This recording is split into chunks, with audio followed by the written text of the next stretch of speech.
Welcome to Vital Minimum, philosophy and minimalism for men who refuse to live on autopilot.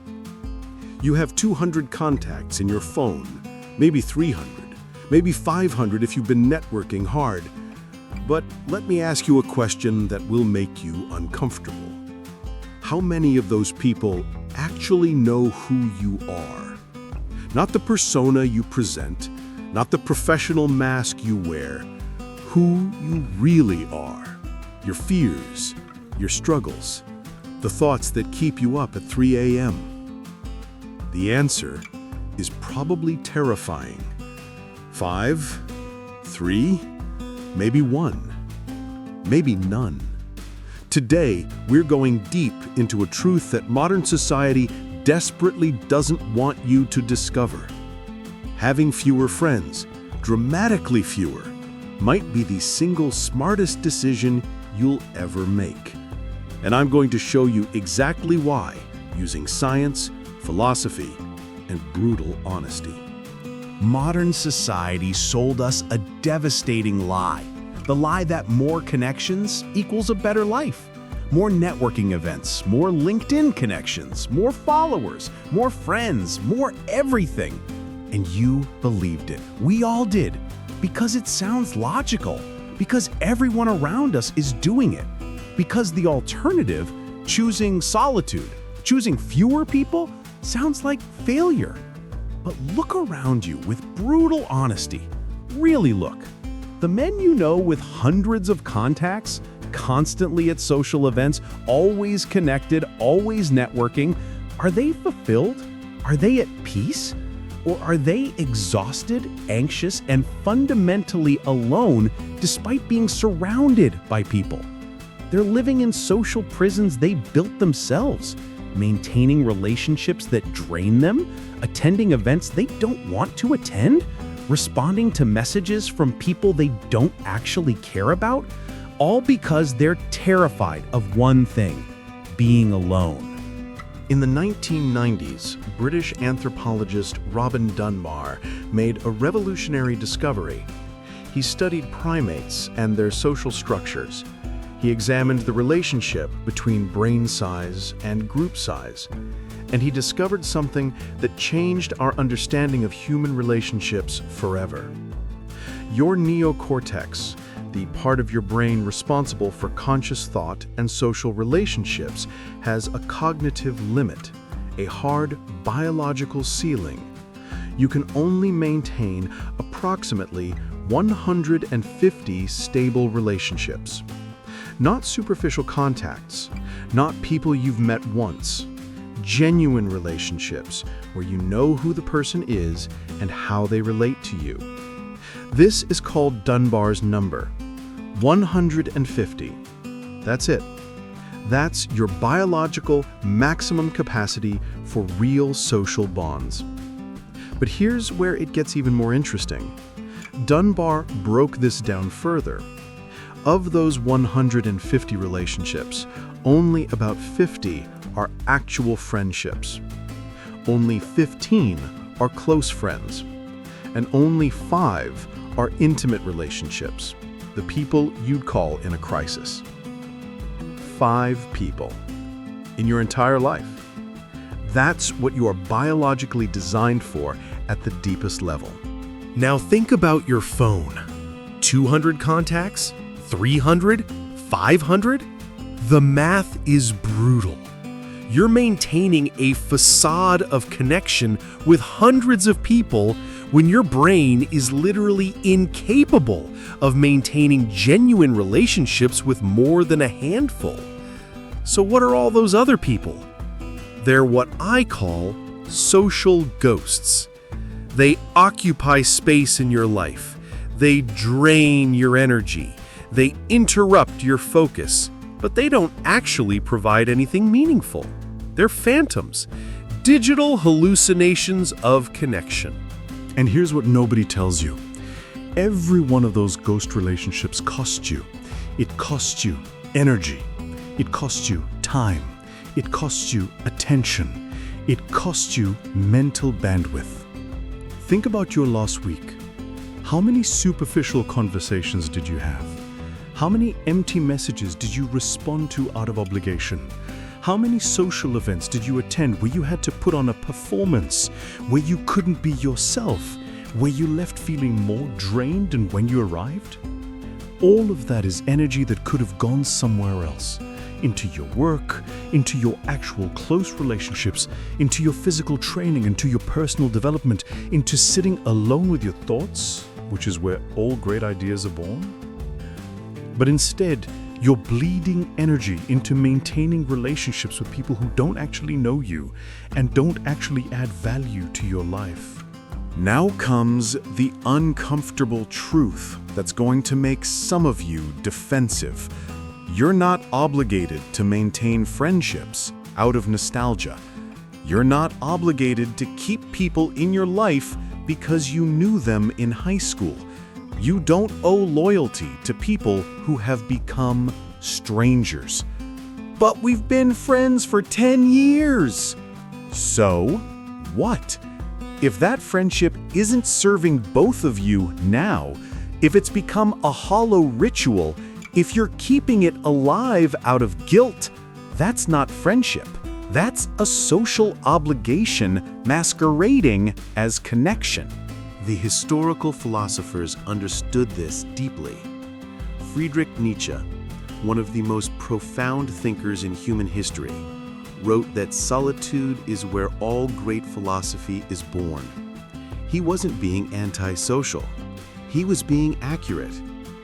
When you cut the social noise, when you remove all the unnecessary voices, you finally hear your inner voice, the voice that's been trying to guide you, the voice that knows what you actually want, the voice that gets drowned out by the constant static of superficial social obligations.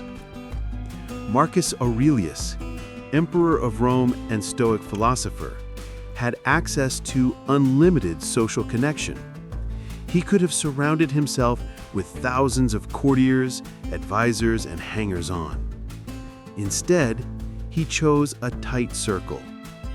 He wrote in his meditations about the importance of guarding your inner citadel, of protecting your peace, of being selective about who you allow into your mental space. Seneca, another Stoic master, said that we should choose our company with the same care that we choose our investments, because the people around you are an investment. They either compound your growth or they drain your resources. There's no neutral. So let's talk about the difference between being alone and being lonely. This is crucial. Being lonely is feeling a lack of connection, even when you're surrounded by people. It's that feeling you get at a party with 50 people where you don't really connect with anyone, where you're performing, where you're exhausted by the end. That's loneliness in a crowd. Being alone is consciously choosing quality over quantity. It's understanding that your energy is finite and precious. It's valuing your peace of mind over social approval. It's spending Friday night working on your project instead of at a bar with people you don't actually care about. One is a deficit. The other is a strategic choice. The minimalist man understands a fundamental law that applies to every area of life. Quality crushes quantity every single time. 3 real friends who challenge you to grow, who know your weaknesses and push you anyway, who celebrate your victories genuinely. Those 3 friends are worth infinitely more than 30 acquaintances who keep you comfortable in mediocrity. While other men are losing themselves in group chats with 50 people talking about nothing, while they're obligated to attend birthday parties for people they barely know, while they're spending entire weekends on activities that add 0 value to their lives, you could be doing something completely different. You could be investing time in your projects, the business you want to build, the skill you want to master, the body you want to develop, the books you want to read that will actually expand your mind. you could be cultivating those few relationships that actually matter. Having real conversations, building real bonds, creating real memories. You could be sitting in productive solitude, thinking deeply, planning strategically, becoming the man you're capable of becoming. But you can't do any of that if you're bleeding energy into maintaining a fake social life with hundreds of people who don't actually matter. So here's the practical method, the exact steps. This is what you do tonight. Step 1. Open your contacts, all of them. Scroll through slowly. Step 2. For each person, ask yourself this fundamental question. If I were going through the worst crisis of my life, would this person be there? Not could they theoretically help, would they actually show up? Be brutally, ruthlessly honest. If the answer is no, or if you hesitate even for a second, that person is a candidate for deletion. Step 3. Ask the second question. Does this person challenge me to grow, or do they keep me comfortable in mediocrity? Your real friends should make you uncomfortable sometimes. They should call you on your bullshit. They should have standards for you. If someone just enables your worst habits and never pushes you, they're not a friend. They're an accomplice in your stagnation. If they fail this test, they're getting deleted. Step 4. The desert test. This one is brutal, but necessary. Imagine you're lost in the desert. You have the right to make one phone call. 1. Who do you call? Now here's the painful part. Think about your contact list. How many of those people would call you in that same situation? How many would choose you as their one call? This reveals the brutal asymmetry in most relationships. You're investing energy in people who wouldn't invest it back. That's not friendship. That's a bad deal. Step 5. Delete without guilt, without explanation, without drama. Just remove them from your digital space. You don't owe them a manifesto. You don't owe them closure. Your peace of mind is worth more than their potential confusion. Some of you are feeling resistance right now. But that's cruel. But that's cold. But what if they notice? Here's the truth. If someone only noticed you deleted them because they went looking through their own contact list, the relationship was already dead. Real friends don't need to be in your phone. You know their number. You talk regularly. You don't need a digital reminder that they exist. When you apply minimalist principles to your relationships, 3 powerful transformations happen. First, you free up massive amounts of energy for the people and projects that actually matter. Suddenly, you have time, you have bandwidth, you have the mental space to go deep instead of staying shallow with everyone. Second, you develop much higher standards for who gets access to your life. You stop accepting anyone who shows interest. You start filtering ruthlessly. You become selective. And selective men attract quality people. Third, you become more attractive to high-quality people. This is counterintuitive, but true. Men who value their own time and energy naturally attract others who do the same. Social desperation repels quality people. Social selectivity attracts them. Your life transforms when you cut the dead weight. You'll notice it within weeks. Conversations become deeper because you're only having them with people capable of depth. Your stress decreases because you're not managing dozens of superficial obligations.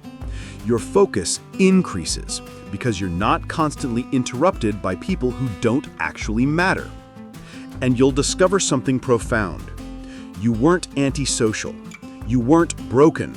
You were just exhausted from trying to maintain connection with people who weren't worth the effort. Remember, you're not being cruel when you delete these contacts. You're being strategic. You're protecting the most valuable asset you have, your peace of mind and your vital energy. You're choosing growth over comfortable stagnation. You're choosing authenticity over performance. The path forward is clear. Quality over quantity. Depth over breadth. Real connection over digital hallucination. If this resonated with you, if you recognized yourself in these words, hit that like button. It tells YouTube to show this to other men questioning their social circles. Subscribe to Vital Minimum and turn on notifications for more philosophy and minimalism for men who refuse mediocrity. And leave a comment. How many contacts are you deleting today? Be brave enough to share the number. Other men need to see they're not alone in choosing this path. Until then, less is more.